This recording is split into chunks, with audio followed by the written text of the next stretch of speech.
The buggy came up the north road before sunrise, wheels cutting fresh ruts through mud still hard from the night's frost. Jacob Reed heard it before he saw it. He set down the bridle he'd been mending and stood in the barn door, listening to the sound grow louder against the quiet of the yard. A preacher didn't call at this hour, not without reason. Reverend Amos Caldwell stepped down from the buggy alone, though Jacob had heard, only 2 nights before, the shape of a second voice riding beside him on the road past the reed fence line. The Reverend's coat was buttoned to the throat despite the climbing sun.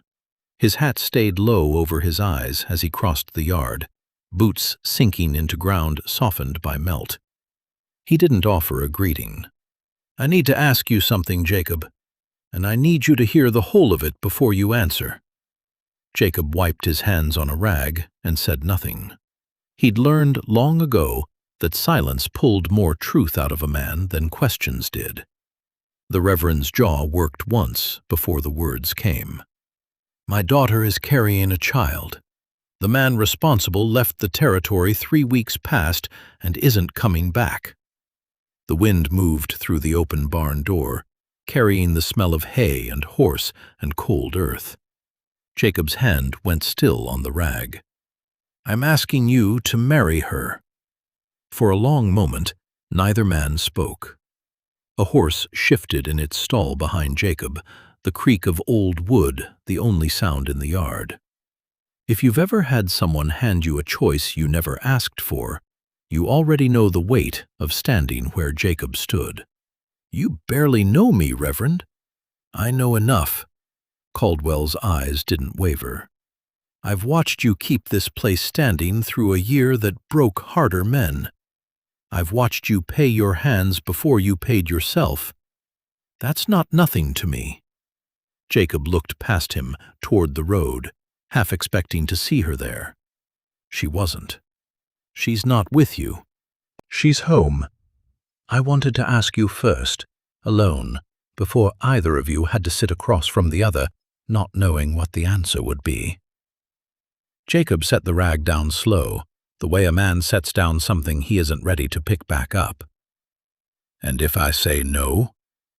The Reverend's shoulders dropped, just slightly, the first crack in 30 years of standing straight behind a pulpit.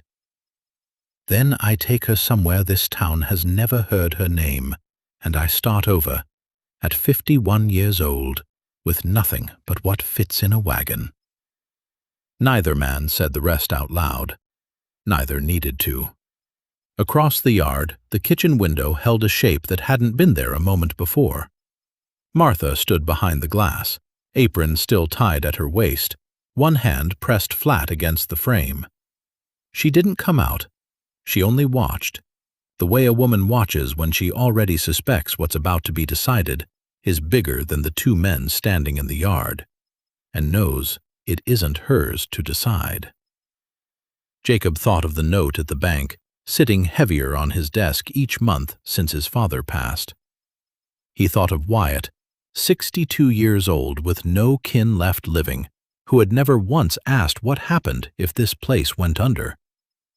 He thought of Martha, who ran his kitchen and never let on what she carried behind her eyes some mornings. A marriage wasn't a small thing to hand a stranger, but neither was a debt with no clear way through it. And Jacob had learned this past year that some doors only opened once. "Give me until morning," he said. The Reverend nodded, the kind of nod a man gives when he expected exactly that answer and no other. He climbed back into the buggy without another word, and Jacob watched him go, the wheels cutting the same ruts back down the north road they'd cut coming in. He stood a long while after the sound had faded, staring at the empty road like it might still hold an answer he hadn't thought of yet. Then he turned back into the barn, picked the bridle back up, and his hands, for the first time since the Reverend's buggy had come into view, would not hold still. Somewhere past the tree line, smoke rose thin and gray from a chimney he'd never had reason to notice before this morning. Tomorrow, He would have to give an answer that would change every life under his roof. And he still did not know, standing there in the half-dark, with leather gone slack in his hands, which answer he meant to give. Reverend Caldwell drove home alone, hands loose on the reins, eyes fixed on a road he no longer needed to watch. 3 weeks now since Eleanor came home from her sister's outpost near Fort Collins earlier than expected, her coat buttoned, even though the parlor fire was lit. He'd known before she said a word. A father always knew, whether he wanted to or not. She hadn't cried when she told him. She'd sat with her hands folded in her lap and let the silence answer for her. Word moved slow through a town like this, but it moved. A held glance after service, a sentence that stopped short when she entered a room. 30 years he'd spent building trust from this pulpit, one Sunday at a time, and he understood now how quickly a single season could unmake it. He told himself he was doing this for her. That much was true. It was also true, though he hadn't said it aloud to anyone, that he could not survive his congregation asking why he'd raised a daughter to shame. And he was not prepared to find out which truth mattered more to him in the end. At the house, Eleanor sat by the window with her sewing untouched in her lap. "Well?" she asked, not looking up. He asked for the night to think on it. Her hands went still over the fabric. "And if he says no?" Caldwell sat across from her, the space between them heavier than either wanted to admit. "Then we start again somewhere new. I've thought it through." Eleanor's throat worked once. She looked down at the sewing she wasn't doing. "I don't know him," she said. "Not really." "No," her father agreed. "But I've watched him 2 years now. Whatever else is true of Jacob Reed, he's not a man who breaks his word once it's given." She didn't answer that. She only nodded, small and slow, the nod of someone agreeing to carry a weight rather than choosing to. If a story like this has ever pulled you further in than you meant to go, you already know why we're still here. Jacob hasn't given his answer yet. Jacob didn't sleep that night. He sat at the desk in the room off the kitchen, long after Wyatt and Martha had banked the fire and gone up, the ledger open in front of him, though he'd stopped reading the numbers an hour ago. The banknote wanted more than this year's crop was likely to bring, even a fair one. Wyatt hadn't spoken of it in weeks, which told Jacob more than if he had. Martha never let on she worried about anything, which was exactly how he knew she did. He thought of the boy who'd grown into a hand under this roof without ever once asking where he'd go if the place failed. He thought of the woman across the yard he'd exchanged perhaps a dozen words with in his whole life, and the child she carried that wasn't his and never would be by blood. He closed the ledger before first light. He rode out at dawn before the Reverend could send for his answer, and found Caldwell on his own porch, hat already in hand, as if he'd known. "I'll marry her," Jacob said. "On my terms, spoken plain, nothing written down that either of us can't look at again later and still stand behind." Caldwell's shoulders lowered just slightly. "Name them." Jacob did. Separate rooms until she said otherwise. No hand raised to her, not once, not ever.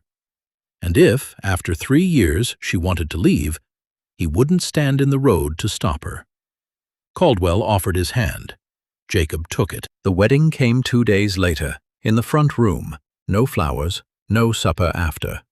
Wyatt and Martha standing witness, with their arms folded, like the whole thing might still change its mind before it finished. Eleanor wore a gray dress that wasn't meant for a wedding, because she owned nothing that was. Martha took to her within the week, correcting her burned bread and scorched beans the way she'd correct a niece, plain and without any sting behind it. Wyatt said almost nothing at all. He watched her instead, the way a man watches ground he isn't sure will hold his weight yet. And Eleanor, for her part, asked nothing of him beyond letting her prove it in her own time. By the second week of June, Eleanor had found her footing in the kitchen, though the bread still came out uneven, more mornings than not. Wyatt began walking the low field near the creek every evening after supper, alone, saying nothing about why. The heat broke first, before anything else did. By the second week of July, the creek Wyatt had been walking every evening ran thin over the rocks, lower than Jacob had seen it in 6 years working this land. He didn't say why he walked out there each night until Jacob asked him plain one evening on the porch. "Watching the water," Wyatt said. "A man learns to read a creek same as he reads a sky. This one's telling me something I don't care for." 3 days later, it told them plainer. Lightning struck dry without a drop of rain behind it, somewhere past the tree line to the west, and by the time Jacob saw the smoke rise thin and gray against a sky gone the color of old rust, it had already crossed the fence line. "Fire in the west field!" Wyatt's voice tore across the yard. Jacob was moving before the words finished leaving him. Martha ran for buckets. Eleanor stood in the doorway a half-second too long, one hand pressed flat against the frame, before Martha caught her arm and pulled her back inside. "Not you," Martha said. "Not carrying what you're carrying." Eleanor didn't argue. She stood at the window instead, watching the men become shapes moving fast against orange light. And there is a particular kind of stillness that comes from standing behind glass while everything you have burns close enough to smell. The wind turned twice before midnight, once toward the barn, once away from it, and each turn Jacob felt in his chest before he saw it in the flames. They beat it back, a rod at a time, wet sacking and shovels, and Wyatt directing men half his age like he'd fought fire his whole life, which, Jacob would learn later, he mostly had. By the time the last of it died to smoke and blackened stubble, the sky had gone gray at the edges with the first true light of morning, and the barn still stood. Jacob dropped the shovel in the yard and didn't pick it back up. Wyatt clapped a hand on his shoulder, said nothing, and that was enough. They lost 11 acres. Not the worst of it, Wyatt said, studying the line where black ground met green. Could have been the whole west quarter and the barn both if the wind had held its first direction another hour. Eleanor met them at the door with coffee and a face that hadn't slept. She didn't ask if they were hurt. She only looked at each of them in turn, counting, the way a person counts something they're afraid to lose without meaning to. August came quiet after that, the kind of quiet that follows a thing narrowly avoided. Her time came in the last week of September, in the deep, dark past midnight, with a suddenness that had Wyatt saddling a horse for the midwife before Martha had finished pulling on her boots. Jacob stood in the kitchen, then the hallway, then the kitchen again, his hands finding nothing useful to hold on to. It went on past 2, then past 3, longer than Martha said it should. Somewhere near 4, the midwife's voice dropped low behind the door, urgent in a way it hadn't been before, and Jacob heard Martha's footsteps cross the room fast. He was on his feet at the door before he'd decided to move. "Not yet," Martha said through the crack, not turning around. "Stay there, Jacob." He didn't sit down again. The minutes stretched thin enough to hear his own pulse in his ears, the lamp on the hall table guttering low, the window past the porch still holding full dark with no sign yet of morning. Then, cutting through everything, a sound rose from behind the door. Thin, furious, entirely alive. Jacob's hand was already on the latch before Martha called his name.